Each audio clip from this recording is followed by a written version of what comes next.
Radio उड़ान के updates लेने के लिए इस चैनल को सब्सक्राइब कीजिए और इस वीडियो को ज्यादा से ज्यादा लाइक कीजिए और शेयर कीजिए। For more info log on to www.radioudan.com। Brought to you by Savlon Swasth India Mission। एक सही आदतें। Keep yourself protected with the 3 good habits of SMS। S. Sanitize। M. Mask। S. Social distancing। 2. Right mask in the right way। Choose a mask which is FFP2 or N95 standard। Wear a mask such that it properly covers your nose and mouth। 3. सिर्फ पानी काफी नहीं है। Wash your hands frequently with hand wash and water। Just water is not enough। जी हाँ दोस्तों, नमस्कार, आदाब, सत श्री अकाल। मैं दानिश महाजन एक बार फिर से आपका स्वागत करता हूँ प्रोग्राम बदलता दौर में। जैसा कि पिछले सप्ताह भी आपने सुना कि हम एक सीरीज कर रहे हैं बैंकिंग ऑन द ब्लाइंड, इसी तरह से एक और सीरीज हम रेडियो उड़ान पर कर रहे हैं। इस बार हम जो रेडियो उड़ान पे सीरीज कर रहे हैं ये बहुत इम्पोर्टेंट है। अब हम जो सीरीज कर रहे हैं उसका टाइटल है ट्रांसफॉर्मिंग इंक्लूजन। जो लोग कॉर्पोरेट में जाना चाहते हैं, कॉर्पोरेट को समझना चाहते हैं, कॉर्पोरेट लाइफ में बेबी स्टेप्स लेना चाहते हैं, इन सारे सवालों के जवाब हम इस सीरीज में ढूंढेंगे। कॉर्पोरेट में आपकी लाइफ क्या होती है, क्या चैलेंजेस आते हैं, क्या आपके लिए कॉर्पोरेट का इन्वायरमेंट फ्रेंडली है या नहीं है। ये सीरीज हम कर रहे हैं सारथी के साथ मिलके। आज हमारे साथ इस सीरीज के इस एपिसोड में बात करने के लिए सारथी की फाउंडर ऋचा बंसल जी हैं। उनसे जानेंगे उनके एक्सपीरियंस के बारे में, सारथी के बारे में, आप लोग सारथी का हिस्सा कैसे बन सकते हैं और कैसे उन्होंने इस सीरीज के बारे में सोचा और इसका मोटिव क्या है। ऋचा मैम, बहुत बहुत स्वागत आपका रेडियो उड़ान पे। Thank you so much Danish. Thank you so much कि आपने मुझे ये मौका दिया कि मैं आपकी ऑडियंस के साथ बात कर पाऊं। Thank you. आप बहुत अच्छा काम कर रही हैं। पहले तो इस दौर में जहां कोविड के बाद खास तौर पे सूखा पड़ा है एम्प्लॉयमेंट को लेके, तो आपको बहुत बहुत मुबारकबाद। और कोलैबोरेशन के लिए भी आपने इस सीरीज के बारे में सोचा, आपका बहुत बहुत धन्यवाद। आपके अलावा मैं किसी के बारे में सोच भी नहीं सकती थी, क्योंकि जिस तरीके का काम मैंने आपके बारे में सुना है और जिस तरीके से लोग आपकी बातों से इन्फ्लुएंस होते हैं, इम्पैक्ट होते हैं, आई थिंक उसके चलते किसी और के बारे में सोचा भी नहीं जा सकता था। Thank you so much. शुरू करते हैं मैम। सबसे पहले हम जानना चाहते हैं थोड़ी बैकग्राउंड, सारथी के बारे में बताएं। ये इनिशिएटिव कैसे शुरू हुआ, आपको कब लगा कि अब मुझे इस फील्ड में आना चाहिए? दानिश, मैं एक्चुअली 12 साल कॉर्पोरेट में मैंने काम किया है। उसके बाद मैं सोशल सेक्टर में काम किया और फिर जब मैंने थोड़ा बीच में ब्रेक लिया, जब मैं वापस कुछ करना चाहती थी, ये मेरे लिए एक बहुत दुविधा वाली चीज थी कि मैं वापस कॉर्पोरेट में जाऊं या मैं एनजीओ खोलूं। क्योंकि कहीं ना कहीं जब कॉर्पोरेट छोड़ के आप एनजीओ में काम कर लेते हो, आपका दिल डिफरेंट तरीके से सोचने लगता है, आप दिमाग से नहीं सोचते हो। लेकिन वहीं ये भी आप कहीं ना कहीं समझ जाते हो कि क्यों आपको सिर्फ और सिर्फ डोनेशन के माध्यम से ही काम करना है, क्यों आप एक बिजनेस की एक सोशल इम्पैक्ट क्यों नहीं क्रिएट कर सकते। और मेरे को लगता है कि मेरी जो ये जर्नी रही, जहां मैंने कॉर्पोरेट में भी काम किया, सोशल सेक्टर में भी काम किया, ये एक बहुत अच्छा कॉम्बिनेशन था मेरे लिए, क्योंकि मैं एक अच्छी तरीके से समझ पाई कि कैसे दोनों चीजों को मिला के एक सोशल इम्पैक्ट भी क्रिएट किया जा सकता है और एक बिजनेस मॉडल भी क्रिएट किया जा सकता है। अब हुआ ये कि जब मैं वोडाफोन में काम करती थी, जहां मैंने 9 साल काम किया, वहां 2010-11 की बात है कि मैं टेली मार्केटिंग की चैनल हेड थी दिल्ली के सर्कल में। और उस समय एक इनिशिएटिव लिया गया जहां पे हम पर्सन्स विद विजन इम्पेयरमेंट के साथ प्रोजेक्ट रन करना चाहते थे और करीब 20 बच्चे थे जिनके साथ हमने NAB हौसखास में एक सेंटर क्रिएट किया। और शालिनी खन्ना जी वहाँ डायरेक्टर हैं एंड उन्होंने बहुत इसके अंदर हम लोगों को सपोर्ट किया। और ये इनिशिएटिव जो था, मैं सच बोलूंगी उस समय, क्योंकि हम लोगों को भी उतना ज्ञान नहीं था, बहुत डरते डरते शुरुआत की गई थी, क्योंकि ये एक सेल्स प्रोसेस था, बिना किसी उम्मीद के किया गया था। लेकिन विद इन 3 to 4 months जब हमने रिजल्ट्स देखे, हम खुद काफी ताज्जुब में थे कि ये कैसे हो गया, क्योंकि हम लोगों को इतनी एक्सपेक्टेशंस नहीं थी।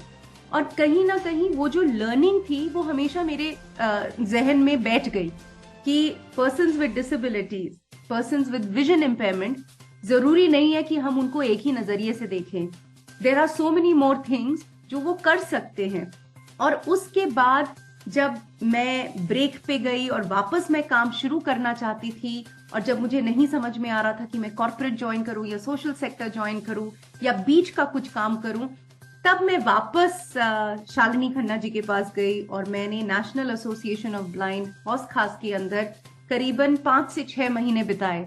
और मेरा उस समय सिर्फ एक ही ऑब्जेक्टिव था कि क्या मैं इस सेक्टर को थोड़ा और समझ सकती हूँ। और उन 5 से 6 महीनों में मैंने बहुत सारे दिल्ली के हॉस्टल्स विजिट किए, मैंने बहुत सारी मीटिंग्स जो SCPWD के साथ होती थी उनको अटेंड किया, मैंने अंदर जो वोकेशनल ट्रेनिंग प्रोग्राम्स किए जाते थे उनको समझने की कोशिश करी। मैं बैंगलोर गई जहां पे विंध्या इन्फोटेक के नाम से एक BPO चलता है, जहां पे 60% पर्सन्स विद डिसेबिलिटीज हायर किए गए हैं पूरी ऑर्गेनाइजेशन में और उनकी स्ट्रेंथ 2000 की है। वहां पे मुझे जाना इसलिए जरूरी लगा क्योंकि अगर मैं एक बिजनेस मॉडल नहीं समझ सकती थी तो काम करने का कोई फायदा नहीं था। तो मैं बैंगलोर गई, शालिनी खन्ना से मिली, उनके साथ काम किया, और जब मैं अपनी सारी की सारी लर्निंग्स को मैंने इकट्ठा करके फिर मैंने 2018 फरवरी में सारथी की शुरुआत करी। तो ऐसे सारथी की शुरुआत। ग्रेट।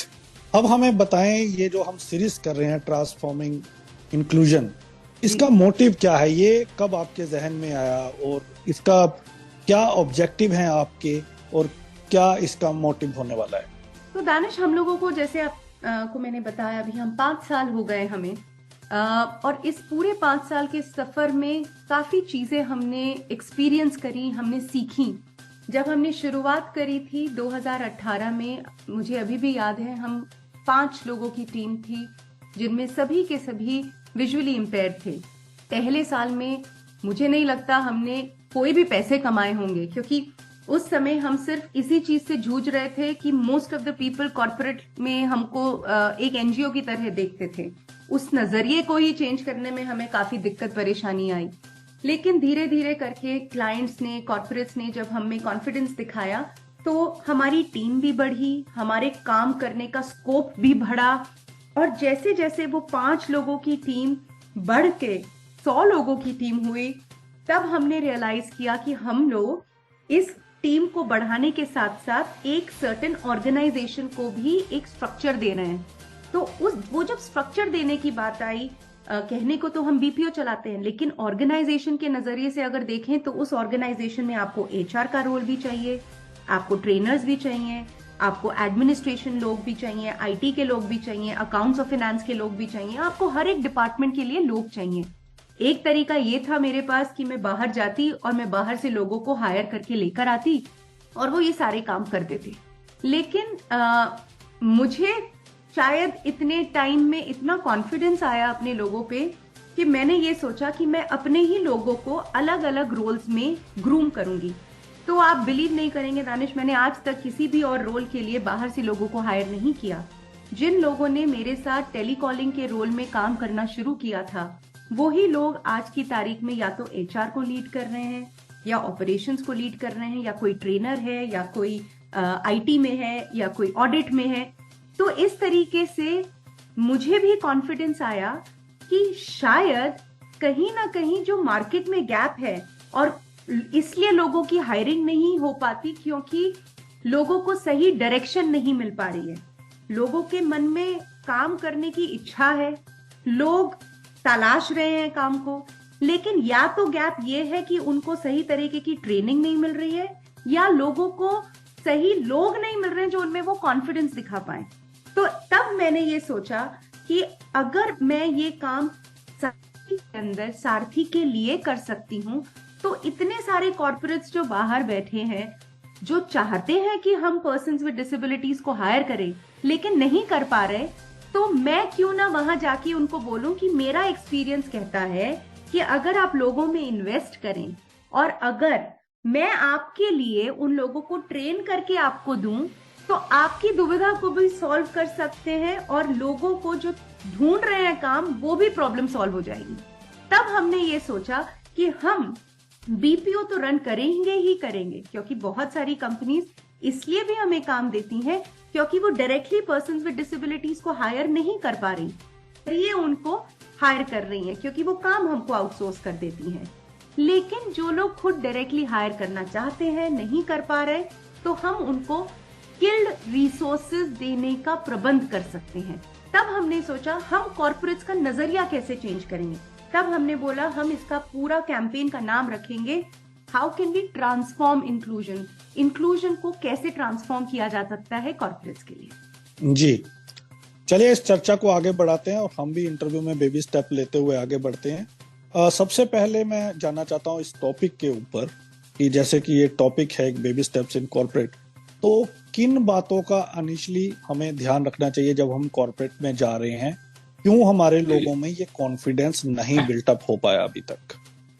बहुत अच्छा सवाल है दानिश। आई थिंक पहली चीज मैं ये बोलना चाहूंगी, कहीं ना कहीं कॉर्पोरेट्स भी इस चीज के दोषी हैं, क्योंकि कॉर्पोरेट्स ने अपने आप को अभी तक ओपनली अनाउंस नहीं किया कि हम आपको हायर करना चाहते हैं और कर सकते हैं। उनकी अप्रोच में भी काफी कमियां हैं जो ब्रिज होनी जरूरी हैं। हालांकि वहां पे थोड़े थोड़े बेबी स्टेप्स होने शुरू हो गए हैं, बट अगर हम पर्सन्स विद डिसेबिलिटीज की बात करते हैं, एक तरफ मैं ये देख पाती हूँ कि उनका नजरिया अटका हुआ है कि गवर्नमेंट जॉब्स जो हैं वो ही हमारे लिए एंड गोल है।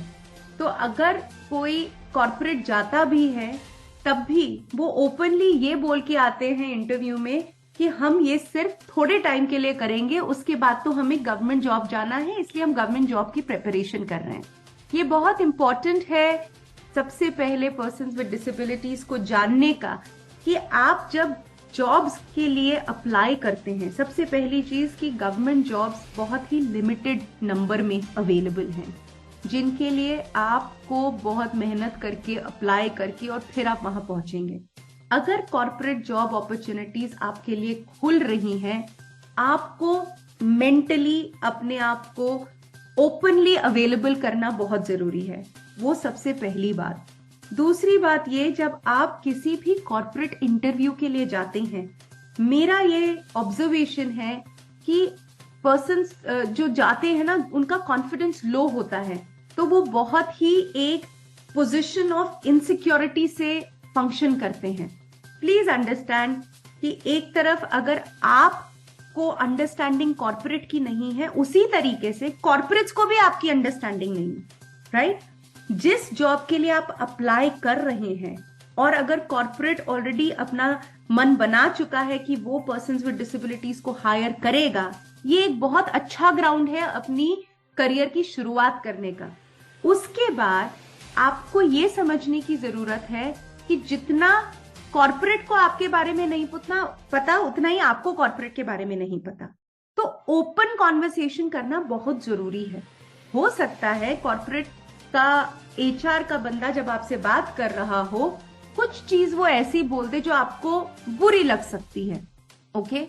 लेकिन ये समझ के चलिए कि उसने जानबूझ के नहीं बोला, उसको अंदाजा ही नहीं है कि वो क्या बोल रहा है। तो आपको हेजिटेट नहीं करना चाहिए टू करेक्ट दैट। एंड दूसरा, आप अगर किसी कॉर्पोरेट में काम करने के लिए आपको कुछ एक चीजों की स्पेसिफिक रिक्वायरमेंट है, जब तक आप उसको बताएंगे नहीं, कॉर्पोरेट वो आपको दे नहीं पाएगा। तो फॉर एग्जाम्पल, अगर कोई व्हीलचेयर यूजर है, नाउ क्लियरली जो व्हीलचेयर यूजर है उसके लिए रोज आना, ऑफिस आना जाना करना बहुत मुश्किल, तो आपको ये बोलना चाहिए कि मेरे लिए आना जाना इज डिफिकल्ट, मैं work from home opportunity however कर सकता हूं। जिसके केस में आपको उनको कॉन्फिडेंस देना है कि मैं जब वर्क फ्रॉम होम करूंगा, मैं पूरे ईमानदारी के साथ करूंगा और डिसिप्लिन के साथ करूंगा। उसी तरीके से अगर कोई person with vision impairment interview के लिए जाता है, आपको ये पूछना जरूरी है कि आपके सॉफ्टवेयर एक्सेसिबल हैं कि नहीं है। कई कंपनीज ऐसी होती हैं जो एनवीडीए को अलाउ नहीं करती क्योंकि वो फ्री टू डाउनलोड सॉफ्टवेयर है। वो डेफिनेटली बोलेंगे कि हम तो जी यूज करेंगे, विच इज एन इन्वेस्टमेंट। ये ओपन कॉन्वर्सेशंस बहुत जरूरी होती हैं. So I think that is where I am coming from, that जब हम कॉर्पोरेट्स में जाते हैं बहुत इंपॉर्टेंट चीज है कि आप एक ओपन कॉन्वर्सेशंस ड्राइव करें अपने कॉर्पोरेट के साथ, बिकॉज रिक्रूटर को भी कुछ नहीं पता. आप मान के चलिए उनको कुछ नहीं पता आपके बारे में, आपकी रिक्वायरमेंट्स के बारे में, अकोमोडेशंस के बारे में. जिस तरीके से आपको भी उनसे वही सवाल पूछने चाहिए कि आप मुझे क्या क्या लीवे देंगे, आप क्या मेरे को वर्क फ्रॉम होम देंगे कि नहीं देंगे. ये सारी चीजें बहुत जरूरी हो जाती हैं. राइट. ये टॉपिक इतना इंटरेस्टिंग है कि आपकी बातों में ही कई क्वेश्चन निकलेंगे, लेकिन मैं चाहता हूं कि पहले हम कन्वर्सेशन को आगे ड्राइव करते हैं. दो चीजें मैं यहाँ जानना चाहता हूँ. एक, अपनी बातों में आपने कहा कि जो कॉर्पोरेट है वो अब आगे आ रहा है डिसेबल्ड को हायर करने के लिए. जी. इसमें मेरा सवाल ये है कि क्या ये अवेयरनेस के कारण हुआ है, गवर्नमेंट की ओर से उन्हें कोई इंसेंटिव मिल रहा है, या कोई टैक्स रिबेट कहते हैं कि एक उस पॉइंट ऑफ व्यू से डिसेबल्ड को हायर कर रहे हैं. दूसरा मेरा सवाल है आपसे, क्या इंडिया में कॉर्पोरेट के लिए हमें तैयार किया जा रहा है? क्या उस तरह की ट्रेनिंग्स अवेलेबल हैं, या उस दिशा में कोई काम हो रहा है? क्योंकि इस फील्ड में जाने के लिए स्पेसिफिक ट्रेनिंग तो आपको चाहिए. कॉर्पोरेट में आपको कैसे बिहेव करना, जैसे आप टिप्स दे रहे हैं, क्या ऑर्गेनाइजेशंस अब लोगों को उस तरह से तैयार कर रही हैं? क्या हमारे पास उस तरह के कोर्सेज हैं, एक्सेसिबल मटेरियल हैं? इसके बारे में हमें बताएं. तो दानिश, पहला सवाल जो आपने पूछा कि कॉर्पोरेट्स क्यों अब इस तरफ कदम उठा रही हैं, I don't think there is any government incentive जिसकी वजह से कंपनीज ये कर रही हैं. पिछले कुछ सालों में हुआ क्या है कि डाइवर्सिटी, इक्विटी और इंक्लूजन का जो प्रॉपर वो काफी स्ट्रांग हो गया है. इसके चलते 3 तरीके के इंक्लूजन ड्राइव किए जाते हैं: विमेन इंक्लूजन, LGBTQ इंक्लूजन और PWD इंक्लूजन. एंड ये इसी ऑर्डर में किया जाता है. सबसे पहले विमेन, फिर LGBTQ और फिर PWD. इसलिए भी क्योंकि PWD इंक्लूजन सबसे ज्यादा कॉम्प्लेक्स इंक्लूजन माना जाता है. जहां तक विमेन इंक्लूजन का सवाल है, ये पिछले दशक में कहीं ना कहीं एक सर्टेन लेवल पे इस्टेब्लिश हो चुका है. आज की तारीख में विमेन इंक्लूजन एक लीडरशिप लेवल पे एक चैलेंज है, but otherwise women inclusion establish हो चुका है. उसी तरीके से LGBTQ का जो इंक्लूजन है, कहीं ना कहीं वो भी मेन स्ट्रीम हो रहा है, specially for certain aspects of LGBTQ. अब PWD की अगर हम बात करें तो बहुत सारे सक्सेसफुल केस स्टडीज इंडिया में ही इस्टेब्लिश हो चुके हैं. स्टडीज को देखकर बहुत सारे कॉर्पोरेट्स ऐसे हैं जो उनके पच्चिनों पे चलना चाहते हैं, not because there is a government incentive, इसलिए क्योंकि DEI एक बहुत क्रिटिकल फैक्टर है जिसके बेसिस पे कॉर्पोरेट्स को असेस किया जाता है. आजकल कॉर्पोरेट्स को सिर्फ और सिर्फ उनके P&L और उनके प्रॉफिट्स एक्सेट्रा पे नहीं असेस करते. आज की तारीख में कॉर्पोरेट्स को असेस किया जाता है कि उनका कल्चर कैसा है, उनका ESG गोल्स क्या हैं, वो कौन कौन सी कॉर्पोरेट सोशल रिस्पॉन्सिबिलिटीज के साथ अलाइंड हैं. ये सारी चीजें बहुत क्रिटिकल रोल प्ले करती हैं किसी भी कॉर्पोरेट को एक पॉजिटिव लाइट में लाने के लिए. उसी तरीके से PWD इंक्लूजन भी बहुत इंपॉर्टेंट रोल प्ले करता है उसको देख के.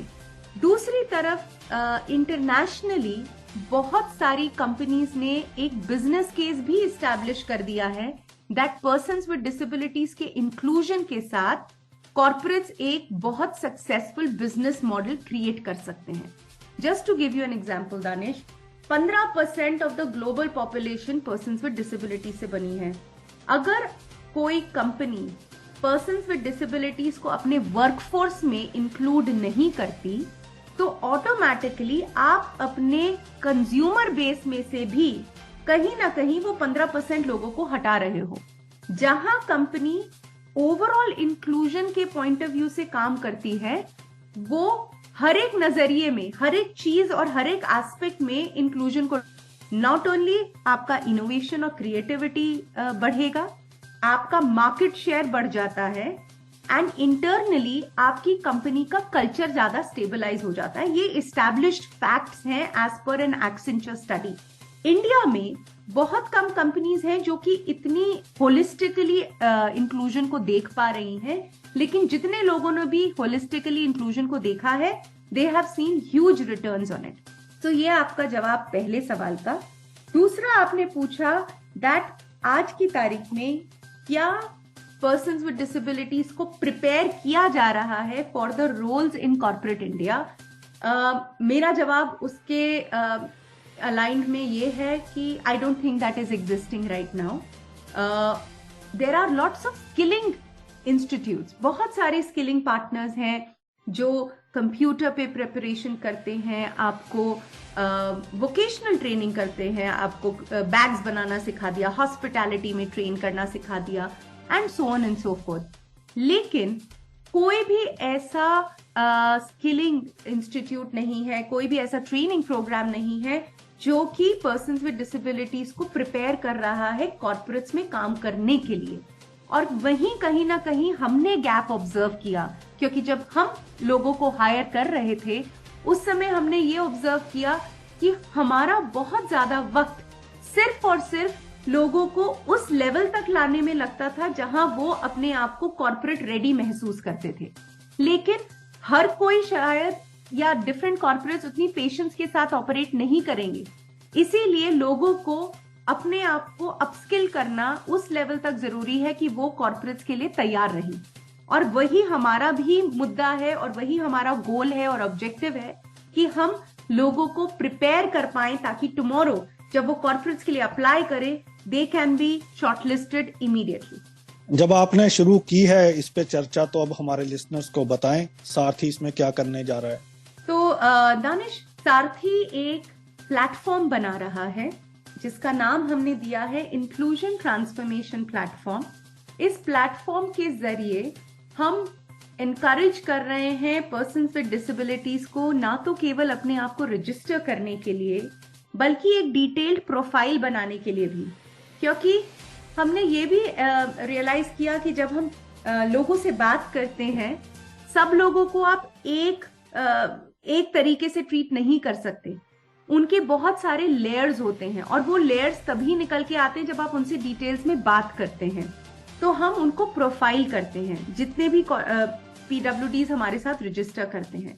प्रोफाइलिंग के बाद हम उनको एक करियर इंटरेस्ट टेस्ट के थ्रू लेकर जाएंगे, जिसके माध्यम से उनको ये समझ में आएगा कि कौन सा करियर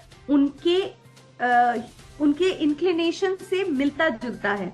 एंड ये ज्यादा डिटेल टेस्ट नहीं है, ये कोई साइकोमेट्रिक टेस्ट नहीं है, ये एक बहुत बेसिक इंटरेस्ट टेस्ट है ताकि हमें ये पता चले कि आपका इंटरेस्ट है कहाँ।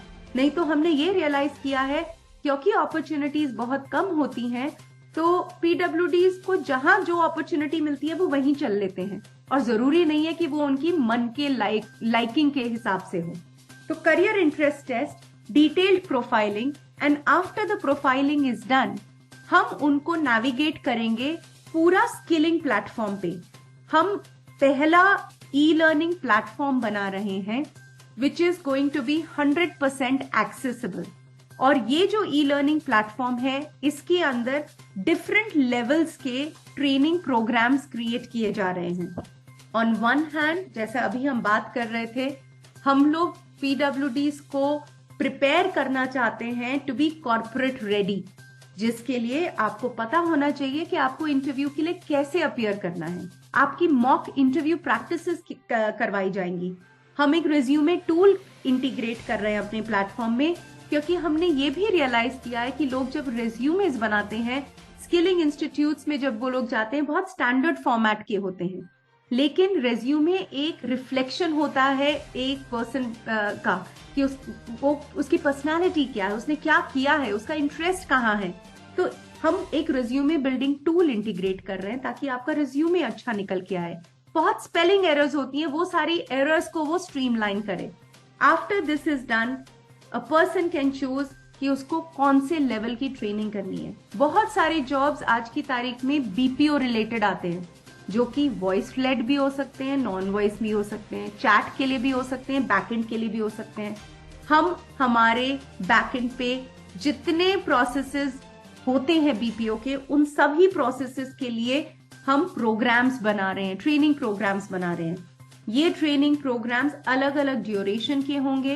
कुछ प्रोग्राम्स सर्टिफिकेशन प्रोग्राम्स होंगे, कुछ प्रोग्राम्स बेसिक लर्निंग प्रोग्राम्स होंगे। और after a person get certified, आपके प्रोफाइल में दिख जाएगा कि आपने क्या क्या प्रोग्राम्स सर्टिफाइड हैं आप जिन प्रोग्राम्स में। कुछ प्रोग्राम्स हम ये भी क्रिएट कर रहे हैं जो एडवांस स्किल्स के लिए होंगे। बहुत बच्चे कोडिंग सीखना चाहते हैं, बहुत बच्चे ग्राफिक डिजाइनिंग में कोर्स करना चाहते हैं, डिजिटल मार्केटिंग करना चाहते हैं, ई कॉमर्स एक्सपर्ट्स बनना चाहते हैं।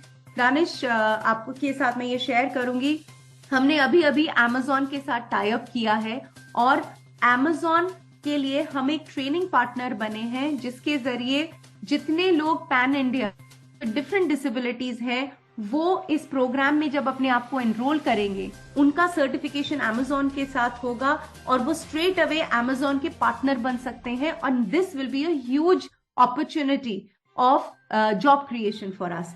So these are the kind of things we are planning to do as far as e-learning is concerned.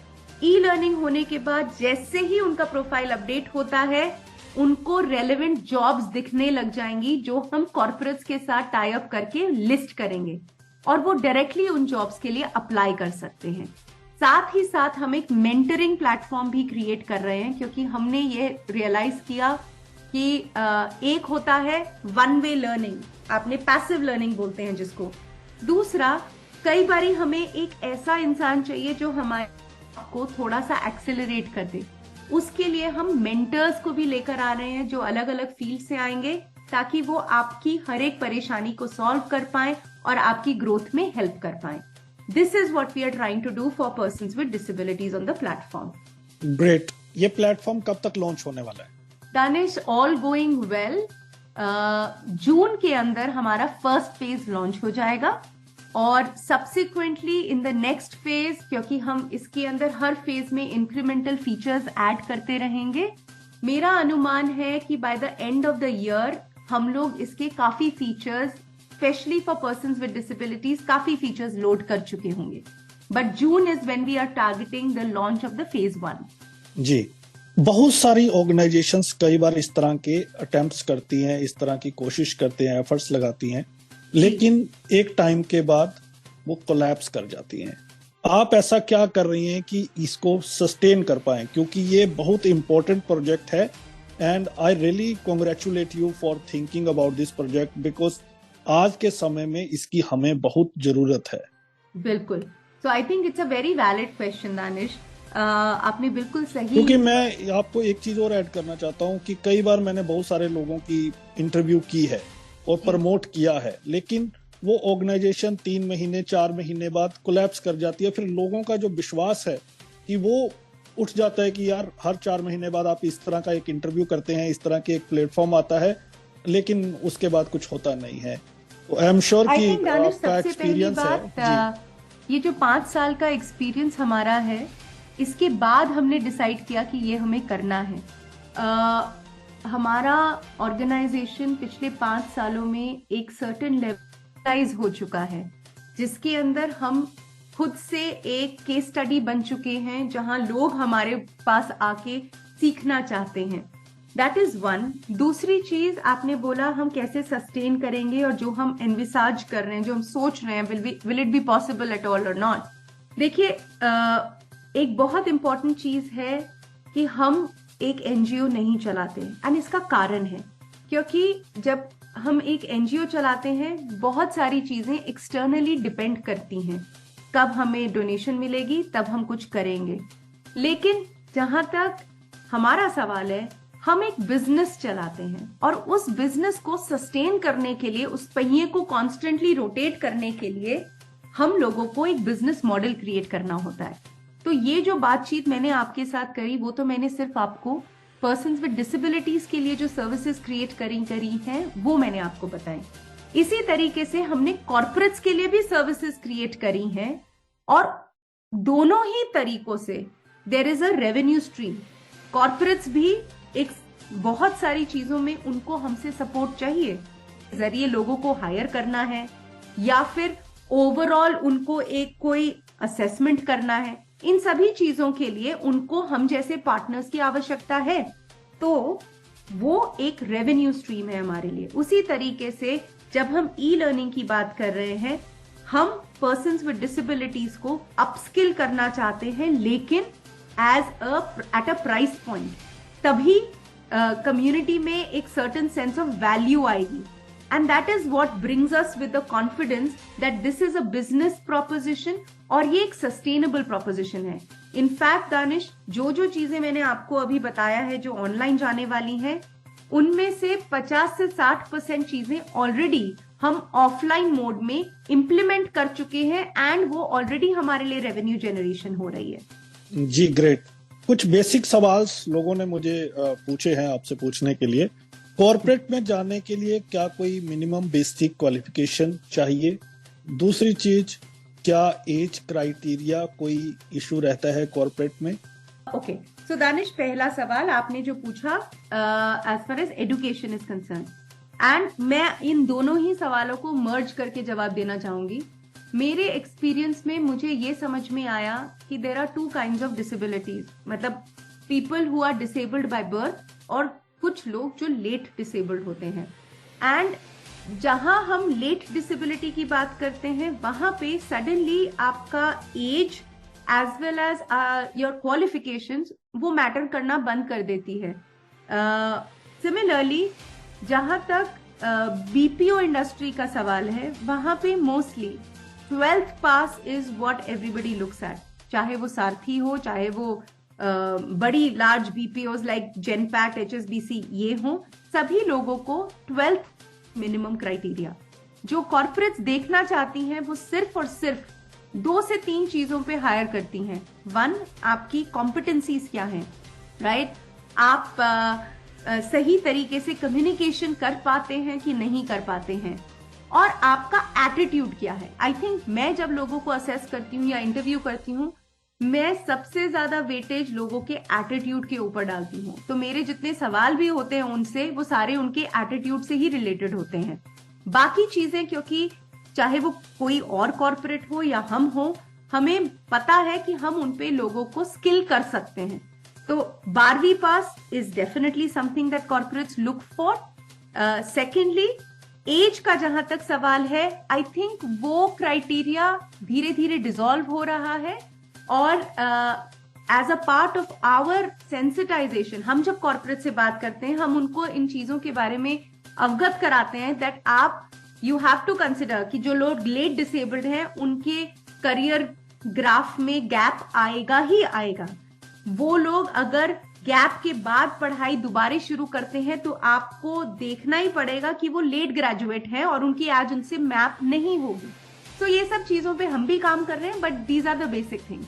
जो लोग आज आपका शो सुन रहे हैं और वो कॉर्पोरेट में जाना चाहते हैं, तो क्या टिप्स रहेंगे आपके उनको कि किस तरह से प्रिपेयर होके वो जाएं? I think Danish, as far as preparedness is concern, सबसे पहली चीज है, आई डोंट थिंक कि किसी को इस माइंडसेट के साथ जाना चाहिए कि हम तो केपेबल ही नहीं है।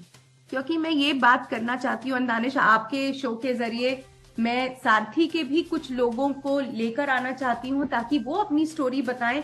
क्योंकि अगर इतने लोग जो काम कर रहे हैं कॉर्पोरेट्स में और वो सक्सेसफुली ग्रोथ भी देख पा रहे हैं कॉर्पोरेट्स में, क्लियरली इसका मतलब है कि अगर वो कर सकते हैं तो आप भी कर सकते हो। तो आपको एक ओपन माइंड के साथ जाना चाहिए दैट आपकी डिसेबिलिटी को लोग जरूरी नहीं है सबसे पहले देखेंगे, सबसे पहले वो आपकी स्किल को देखेंगे, आपके एटीट्यूड को देखेंगे, और ये नजरिया पैरेलली चेंज हो रहा है। तो अगर आप इस चीज को आगे रख के किसी इंटरव्यू में जाएंगे तो वो वही बंदा वो चीज देखेगा, लेकिन अगर आप अपनी स्किल को आगे रख के जाएंगे तो आपका इंटरव्यूअर भी आपकी स्किल को पहले देखेगा। So be confident about who you are और आप क्या ऑफर कर सकते हैं। आपने बिगिनिंग में कहा था कि सिक्योरिटी को लेके एक लोगों में डर है, गवर्नमेंट जॉब में लोग जाना चाहते हैं, और ये देखा है हमने, ये सबका माइंडसेट है। हमने कोविड में भी देखा, बहुत सारे लोगों को कॉर्पोरेट ने निकाल दिया जो फ्रेशर थे, चाहे वो अभी कंपनी का नाम नहीं लेते, लेकिन कुछ कंपनी से लोगों के फोन आए मुझे उस समय। गवर्नमेंट में हमने बनस्पति इसके देखा कि ऐसा कुछ हुआ नहीं।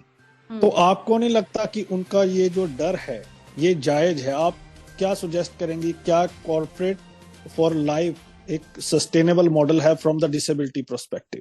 दानिश, वो किसी भी इंसान के लिए रेलेवेंट है, मतलब वो डिसेबिलिटी या नॉन डिसेबिलिटी किसी को भी अगर आप देखें, एक टाइम था जब मेरे ख्याल से जब मैं भी बड़ी हो रही थी उस समय भी मेरे फादर मुझे बोलते थे आईएएस बन जाओ, क्योंकि गवर्नमेंट का एक जो जॉब का ठप्पा है वो अलग ही सेंस का सिक्योरिटी देता है। लेकिन चीजें बदल रही हैं, कॉर्पोरेट्स में आजकल ज्यादा से ज्यादा एम्प्लॉयमेंट अपॉर्चुनिटीज क्रिएट हो रही हैं, और जिस तरीके से हम कभी कभी दो ऑप्शंस को इवैल्यूएट करते हैं, प्रोज एंड कॉन्स को, उसी तरीके से कॉर्पोरेट जॉब अपॉर्चुनिटी और गवर्नमेंट जॉब अपॉर्चुनिटीज को आपको असेस करना जरूरी है।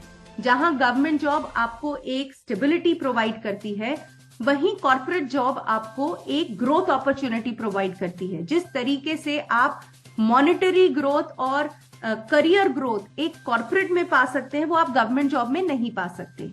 दूसरी चीज, अगर आप में सीखने का कीड़ा है या कुछ कर जाने का कीड़ा है, गवर्नमेंट जॉब में वो शायद आपको कभी भी फुलफिल नहीं कर पाओगे। मैं आपको एग्जांपल देती हूँ दानिश, मेरी कंपनी में 2 लोग ऐसे हैं जो पार्ट टाइम कभी कभी काम करते हैं, क्योंकि वो गवर्नमेंट जॉब पे हैं, लेकिन गवर्नमेंट जॉब में उनको सेटिस्फैक्शन ही नहीं मिलता, क्योंकि कहने को वो गवर्नमेंट जॉब कर रहे हैं, लेकिन उनको ना तो रोज बुलाया जाता है काम पे अगर बुलाया जाता है तो पूरा काम नहीं दिया जाता। तो ये लोग फ्रस्ट्रेट हो जाते हैं कि कहने को हम काम कर रहे हैं लेकिन हम काम नहीं कर रहे हैं, तो माइट एज वेल कि आप ही हमें कुछ एक्स्ट्रा दे दो, कम से कम हमें एक तसल्ली तो होगी कि हमने कुछ किया। और वो बात है सेल्फ रिस्पेक्ट की, एंड वहीं से आपको ये कॉन्फिडेंस आता है कि मैं कुछ कर सकता हूं। आई एम नॉट श्योर कि गवर्नमेंट जॉब के पॉइंट ऑफ व्यू से क्या वो फीलिंग आपके पास आएगी नहीं आएगी, वो मैं नहीं कह सकती। सो इसीलिए it's important to compare apple versus orange, because it is not apple to apple comparison तो नहीं है। I completely agree on this point. हमारे जो लिसनर्स हैं जो जॉब की तलाश कर रहे हैं, वो सारथी के साथ कैसे जुड़ सकते हैं? क्या एडिशनल जो मैंने आपसे नहीं पूछा आप उनके साथ शेयर करना चाहती हैं? और एक चीज और बताएं कि गवर्नमेंट जॉब्स को लेके एक चीज होती है कि प्रॉपर नोटिफिकेशन आती है, अगर बैंकिंग की है तो आईबीपीएस पे आती है, एसएससी की आती है। कॉर्पोरेट जॉब्स कैसे पता चले किसी को कि ये जॉब निकली हुई है? क्योंकि आजकल बहुत सारी वेबसाइट्स हैं और पर्टिकुलरली डिसेबल्ड के लिए तो नहीं बताते हैं वो, तो ये कैसे लोग पता करें कि हाँ अब इस इंडस्ट्री में जॉब्स हैं? तो ये एक डिसएडवांटेज कहूंगी दानिश कि गवर्नमेंट का जहां तक सवाल है, सब कुछ कंसोलिडेट होकर एक ही जगह पे अवेलेबल है, वो एक डिपॉजिट है सारी इंफॉर्मेशन का। जहां तक कॉर्पोरेट्स का सवाल है, इंफॉर्मेशन बहुत ही ज्यादा डिस्पर्स्ड है, आपको एक जगह सब चीजों की इंफॉर्मेशन शायद कभी ना मिल पाए।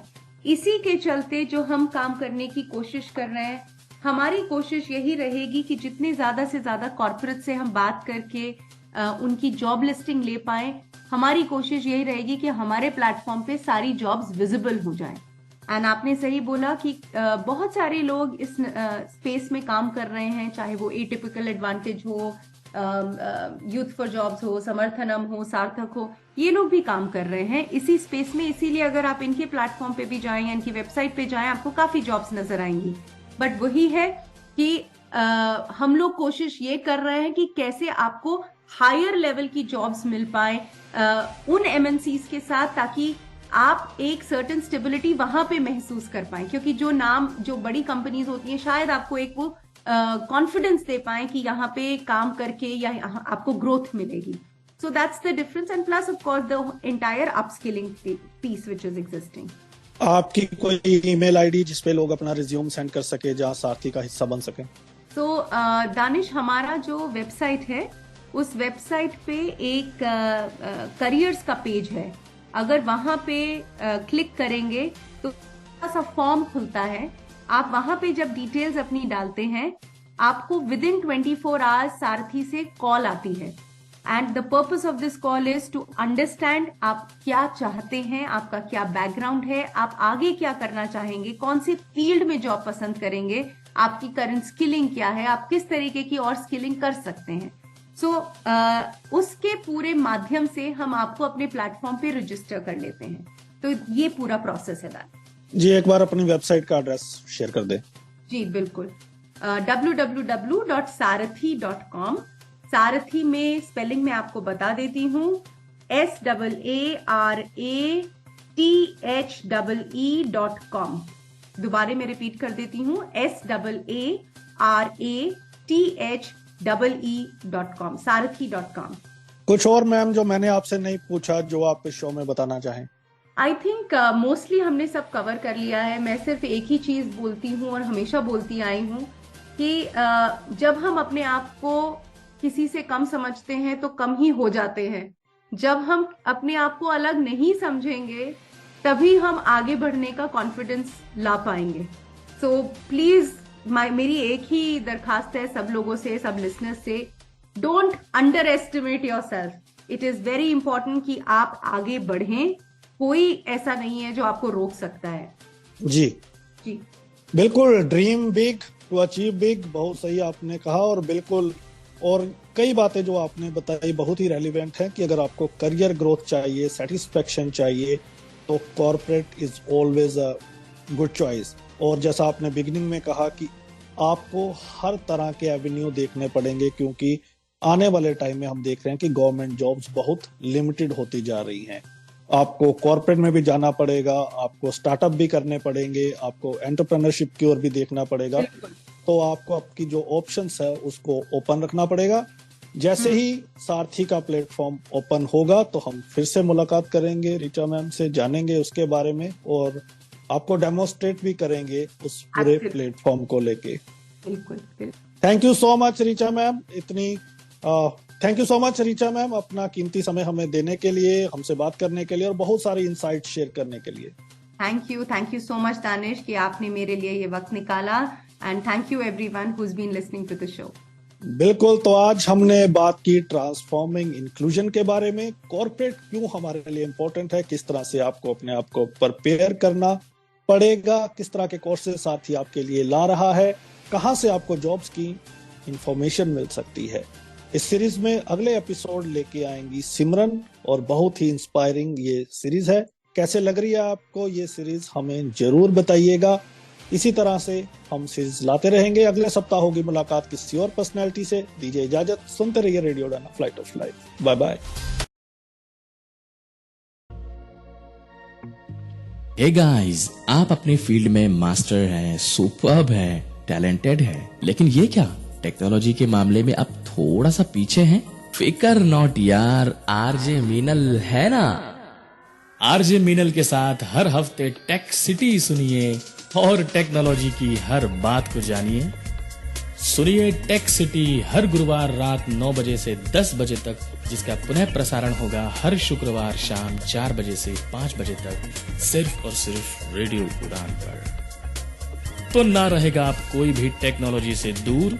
हर हफ्ते टेक सिटी सुनिए हुजूर, सिर्फ और सिर्फ आरजे मीनल के साथ।